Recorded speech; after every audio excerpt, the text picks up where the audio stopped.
नीतू एक समझदार और चालाक बहू थी। शादी के बाद से ही उसने अपने घर के कामों से बचने के लिए कई बहाने बनाए। उसकी सास कमला देवी पुराने जमाने की महिला थी जो घर की बहू से अच्छे काम की अपेक्षा करती थी।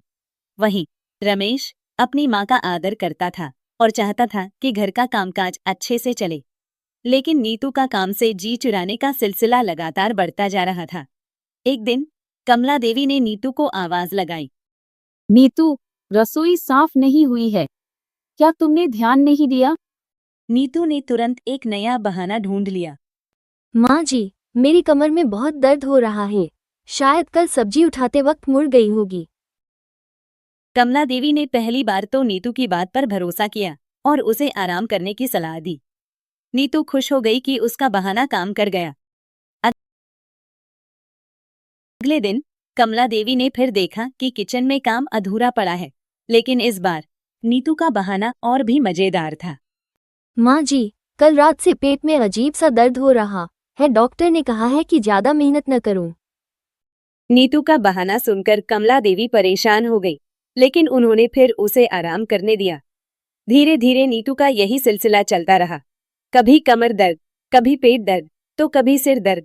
एक दिन नीतू के पति रमेश ने भी ध्यान दिया कि घर के कामकाज में नीतू का कोई सहयोग नहीं है। उसने माँ से बात की। माँ, नीतू की तबीयत क्या हमेशा खराब रहती है? आपने डॉक्टर को क्यों नहीं दिखाया? कमला देवी ने थोड़ी नाराजगी भरे स्वर में कहा। रमेश, नीतू के पास तो रोज कोई न कोई नया बहाना होता है। लगता है इसे काम करने की आदत ही नहीं है।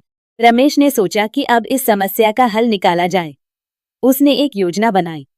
अगले दिन रमेश ने नीतू से कहा, डॉक्टर ने कहा है कि तुम्हें ज्यादा आराम की जरूरत है, इसलिए अब से माँ जी और मैं ही सब काम करेंगे, तुम बस आराम करो।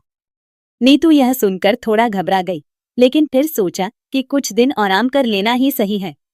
अगले कुछ दिन नीतू ने कोई काम नहीं किया, लेकिन उसने देखा कि उसकी सास और पति दोनों काम करते हुए बहुत थके हुए लग रहे हैं।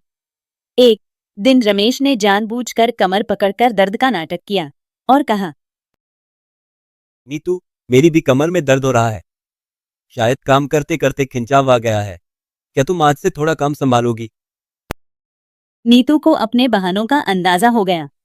उसने महसूस किया कि सिर्फ आराम करना सही नहीं है, खासकर जब बाकी लोग कड़ी मेहनत कर रहे हों।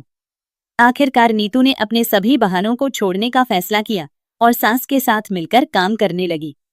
अब वह जान गई थी कि बहाने बनाकर काम से बचना केवल थोड़े समय के लिए राहत देता है, लेकिन इससे रिश्ते कमजोर हो जाते हैं।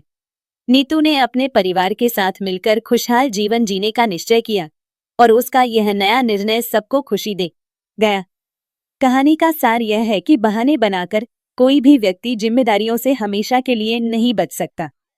अगर आप लोगों को हमारी कहानी अच्छी लगी हो तो प्लीज वीडियो को लाइक और मेरे इस चैनल को सब्सक्राइब जरूर कर दें।